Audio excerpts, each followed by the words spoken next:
வருங்கால அரசு அதிகாரிகள் அனைவருக்கும் வணக்கம். நான் உங்கள் பொன்வேல் பாண்டியன், நடப்பு நிகழ்வுகள் ஆசிரியர். இன்றைய தினத்தில் நம்ம பார்க்க போகிறது மே 29ஆம் தேதிக்குரிய தினசரி நடப்பு நிகழ்வுகளின் தொகுப்பு. சரிங்களா? சமீப காலங்களில் போட்டித் தேர்வுகளில் கரண்ட் அஃபேர்ஸை லிங்க் பண்ணி எப்படிலாம் கொஸ்டின் கேட்குறாங்களோ அதன் அடிப்படையில் சூப்பராக தொகுத்து வழங்கிட்டு இருக்கிறோம். இன்றைக்கி தலைப்பு செய்தியில் பாருங்கள், உங்களுக்கு கண்டிப்பாக பிடிக்கும். இது ப்ரிலிம்ஸாக இருக்கலாம், மெயின்ஸாக இருக்கலாம், இன்டர்வியூவில் கூட நம்ம நடப்பு செய்தியிலேருந்து கொஸ்டின் கேட்க நிறைய சான்சஸ் இருக்குது. அப்படி ஒரு சூப்பரான தொகுப்பு எனக்கு கிடச்சிருக்குது. தலைப்பு செய்தியில் பாருங்கள், உங்களுக்கு கண்டிப்பாக பிடிக்கும். சரிங்களா? நம்மளுடைய ஆர்டர் பிடிச்சி அப்படின்னா சேனலை சப்ஸ்கிரைப் பண்ணி வச்சுக்கோங்க, லைக் பண்ணுங்கள், கேட்குற கேள்விகளுக்கு பதில் சொல்லுங்கள். சரியா? பொதுவாக நடப்பு செய்தி மட்டும் கொடுப்பாங்க, இல்லைன்னா கேள்விகள் மட்டும் கொடுத்து அதை அப்படி சொல்லிட்டு போவாங்க. நம்ம வந்து நோட்ஸும் கொடுக்குறோம், ரிவிஷனுக்காக சூப்பர் 6 கேள்விகள் அப்படிங்கிற பேரில் கேள்விகளும் கொடுக்குறோம். சிறப்பான முறையில் தொகுத்து வழங்கிட்டு இருக்கிறோம். நல்ல முறையில் பயன்படுத்திக்கோங்க, தேர்வில் வெற்றி பெறுங்கள். ஆரம்பிக்கலாமா?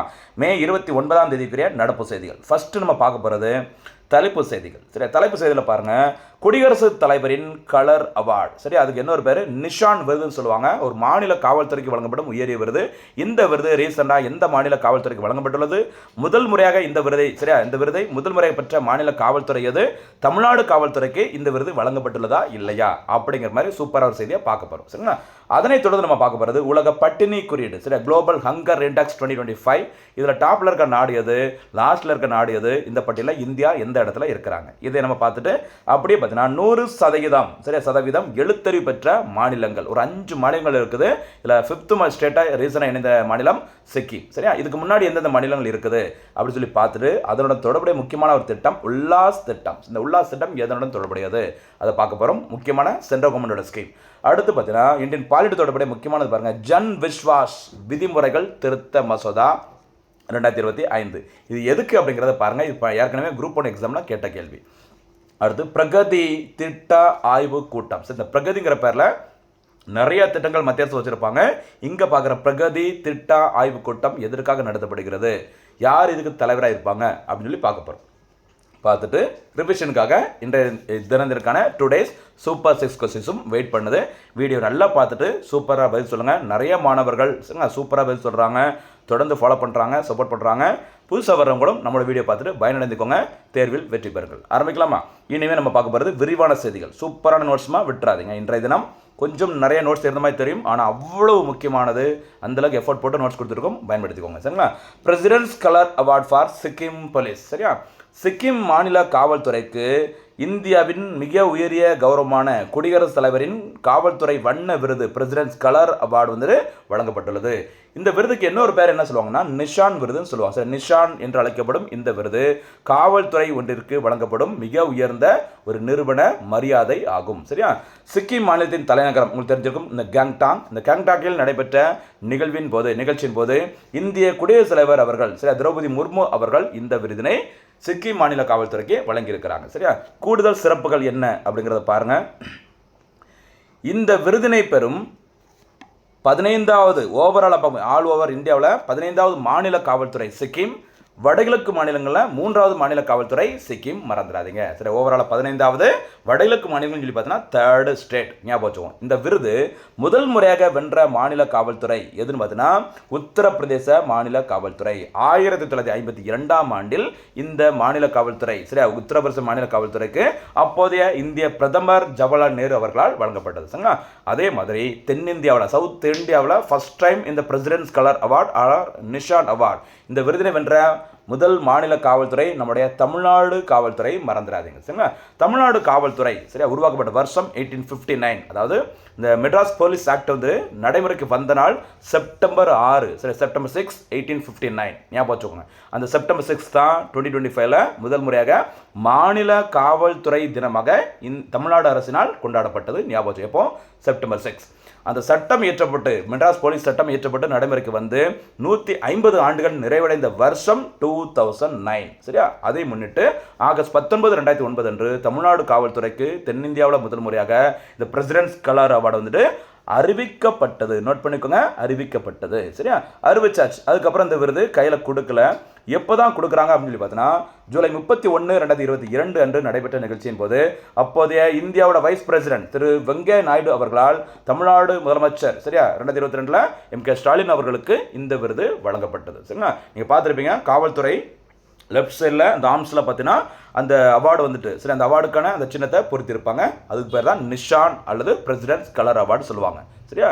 இந்த இந்தியாவில் இந்த விருதை பெறும் 5வது மாநில காவல்துறை இந்த பெருமை பெற்றது தமிழக காவல்துறை. அப்போ நம்பர் 1 உத்தரப்பிரதேஷ், சரி. லேட்டஸ்டாக 15 ஸ்டேட்டாக வந்தது சிக்கிம் மாநிலம், தமிழ்நாடு 5th ஸ்டேட், ஞாபகம் வச்சுக்கோங்க, மறக்கக்கூடாது, சரிங்களா? ஓகே, அடுத்து போகலாமா? அடுத்த செய்திக்கு போகலாம். உலக பட்டினி குறியீடு, குளோபல் ஹங்கர் இண்டெக்ஸ் சொல்லுவாங்க, சரிங்களா? இந்த பட்டியலை யார் வெளியிடுறாங்கன்னு பார்த்தீங்கன்னா அயர்லாந்து நாட்டை சேர்ந்த கன்சர்ன் வேர்ல்டு வைட் அப்படிங்கிற ஒரு நிறுவனமும், ஜெர்மனி நாட்டை சேர்ந்த சரியா வெல்ட் தங்கர் ஹெல்ஃபே அப்படிங்கிற 2 நிறுவனம் இணைந்து இந்த அறிக்கையை வந்து வெளியிடுறாங்க, சரியா? என்ஜிஓக்கள் ரெண்டுமே, சரியா, அரசு சாரா நிறுவனங்கள். இந்த அமைப்பானது ஒவ்வொரு ஆண்டும் உலக அளவில் நாடுகளின் ஊட்டச்சத்து குறைபாடு, குழந்தைகளின் இறப்பு விகிதம் இதெல்லாம் ஒரு ஆதாரமாக வச்சுக்கிட்டு தான் இந்த குளோபல் அந்த ஹங்கர் இண்டெக்ஸ் வந்து வெளியிடுறாங்க, சரியா? உலக பட்டினி குறியீடு. இதில் எப்படி கணக்கிடுறாங்க அப்படின்னு சொல்லி பார்த்தீங்கன்னா அந்த குறியீட்டின் அடிப்படையில் யார் வந்து 0 மதிப்பெண்கள் பெற்றிருக்காங்களோ அந்த நாடு சிறந்த நிலையில் இருக்குது, அதாவது பசியற்ற நாடு அப்படிங்கிற ஒரு பட்டியலில் இருக்கும். 100 மதிப்பெண்கள் பெற்றிருந்தாங்க அப்படின்னா மிக மோசமான ஒரு நிலை, அல்லது அதிக அளவு பசி இருக்கிற ஒரு நாடாக கருதப்படும், சரியா? 2025ஆம் ஆண்டிற்கான அந்த தரவரிசை பட்டியலானது கடந்த ஆண்டு 2025ஆம் ஆண்டு அக்டோபர் மாதத்தில் வெளியிடப்பட்டது.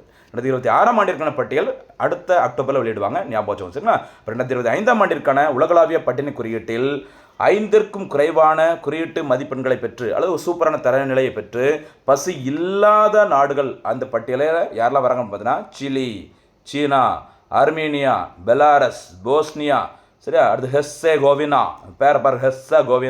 மற்றும் பல்கேரியா போன்ற நாடுகள் இந்த டாப்பில் இருக்காங்க, ஞாபகம் வச்சுக்கோங்க, சரியா? இந்த பட்டியல் மொத்தம் 123 நாடுகளில் இந்த தரவரிசை பட்டியல் வந்து நடத்தப்பட்டது. 123 நாடுகளில் இந்தியா, சரியா, 25.8 மதிப்பெண்களுடன் 102வது இடத்தை பிடித்துள்ளது. இது ஒரு மோசமான சூழல் தான். ஏன்னா மொத்தமே 123 நாடுகள், இந்தியா மிகப்பெரிய நாடு, இந்த தரவரிசை கொஞ்சம் மோசமான நிலை தான் இருக்குது. ஆனால் இதற்கு மத்திய அரசு பயங்கரமாக எதிர்ப்பு தெரிவிச்சிருந்தாங்க, சரியா?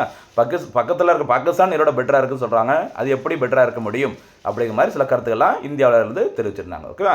இந்தியாவின் பசியின் அளவானது தீவிரமானது என வகைப்படுத்தப்பட்டுள்ளது. இந்த பட்டியலில் கடைசி இடத்துல இருக்கிற நாடு எதுன்னு பார்த்தீங்கன்னா சொமாலியா, 42.6 அந்த மார்க் வாங்கிட்டு லாஸ்ட் ரேங்கில், அது 123ஆம் இடத்துல இருக்கிறாங்க, சரிங்களா? ரொம்ப முக்கியமானதாக விட்டுறாதீங்க.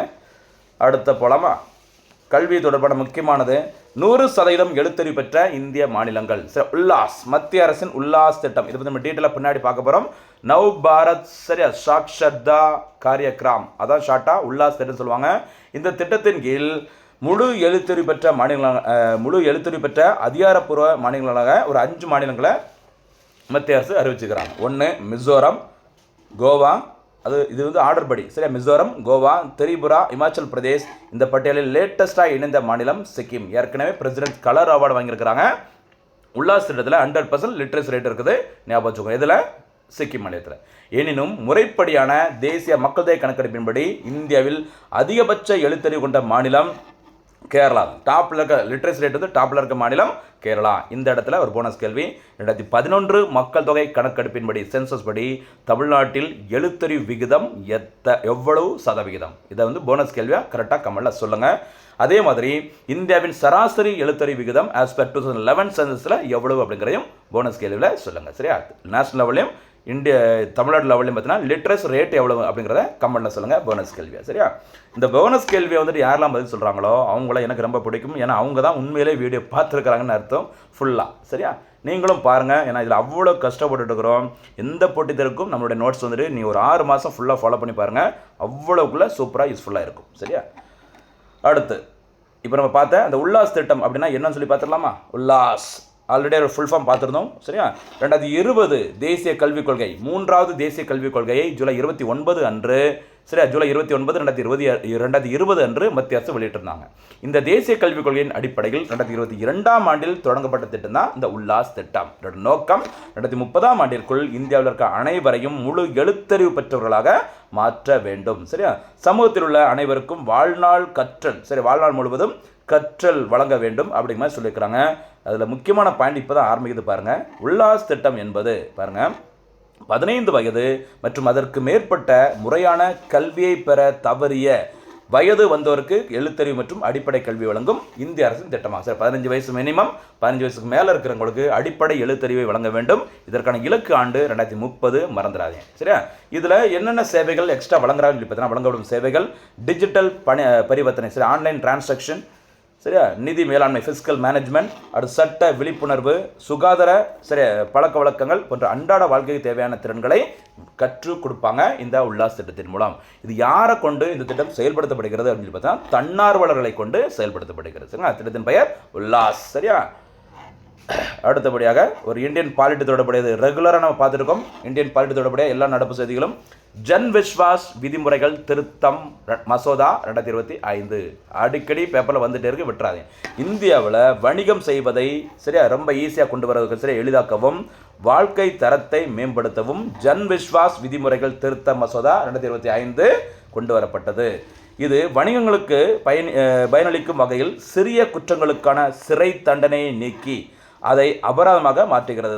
சரியா, சிறை தண்டனை இல்லாமல் அபராதம் மாற்றுறாங்க. இதன் மூலம் ஒரு சுமூகமான தீர்வு பிஸ்னஸ் லைனில் இருக்கும் அப்படிங்கிற மாதிரி தான் அர்த்தமாக சொல்லியிருக்கிறாங்க. சரிங்களா, ஓகே. இந்த மசோதாவானது இந்தியாவில் இருக்க ஒரு 17 சட்டங்களில் திருத்தங்களை பரிந்துரை செய்கிறது. சரியா, ஒவ்வொரு சட்டங்களும் கொடுத்துருக்கும், கொஞ்சம் பொறுமையாக இதை பாருங்கள். சரியா, 1994ஆம் ஆண்டு புதுடெல்லி மாநகராட்சி சட்டமன்றத்தின் கீழ் சொத்து வரி விதிக்கும் செயல்முறையை திருத்துகிறது. அது ஒன்று. அடுத்து பார்த்தீங்கன்னா மேலும் இந்த மசோதா 2009ஆம் ஆண்டு சட்ட அளவியல் சட்டத்தின் கீழ் வரும் பல குற்றங்களுக்கான சீரமைப்பு அறிவிப்புகளை அறிவுப்படுத்துகிறது. இது ஒவ்வொரு சட்டம் தனித்தனியாக கொடுத்துருக்கோம். அது எந்த ஆண்டு எதற்குரிய சட்டங்கிறதையும் பார்த்துக்கோங்க, பொது அறிவில் கேட்கலாம். 1961ஆம் ஆண்டு தொழில் பயிற்சி சட்டத்தின் கீழ் விதிகள் மூலம் தண்டனைகளை நிர்ணயிக்க இந்த மசோதா அரசிற்கு அதிகாரம் அளிக்கிறது. 1950ஆம் ஆண்டில் சாலை போக்குவரத்து கழகங்கள் சட்டத்தை பொறுத்தவரை இந்த மசோதா சிறை தண்டனைக்கு பதிலாக அபராதங்களை விதிக்கிறது. இப்படி ஒரு 17 சட்டங்களை திருத்தி அமைச்சு தான் இந்த புதிய மசோதா 2025ஆம் ஆண்டில் ஜன் விஸ்வாஸ் அப்படிங்கிற பேரில் உருவாக்கப்பட்டுள்ளது. சரியா, வணிகங்களை ரொம்ப ஈஸியாக செய்ய வேண்டும், பொதுமக்களுக்கு உதவ வேண்டும். அதுக்கு தான் அந்த ஜன் விஸ்வாஸ் சட்ட திருத்த மசோதா 2025 மறந்துடாதீங்க. ஓகேவா.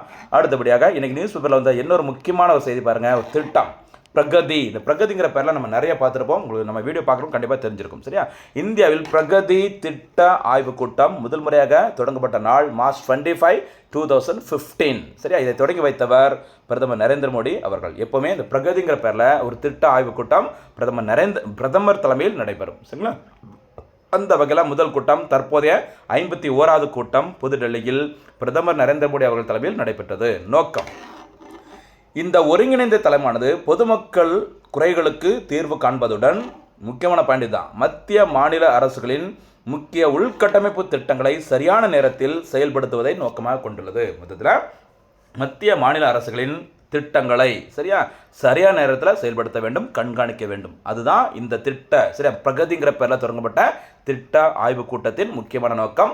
முதல் கூட்டம் 2015 நடந்திருக்குது. ரீசெண்டாக மே 28, 2026 அன்று பிரதமர் நரேந்திர மோடி அவர்கள் தலைமையில் டெல்லியில் நடைபெற்றது. சரிங்களா, அடுத்தபடியாக இன்றைய தினத்திற்கான சூப்பர் 6 கொஸ்டின்ஸ்.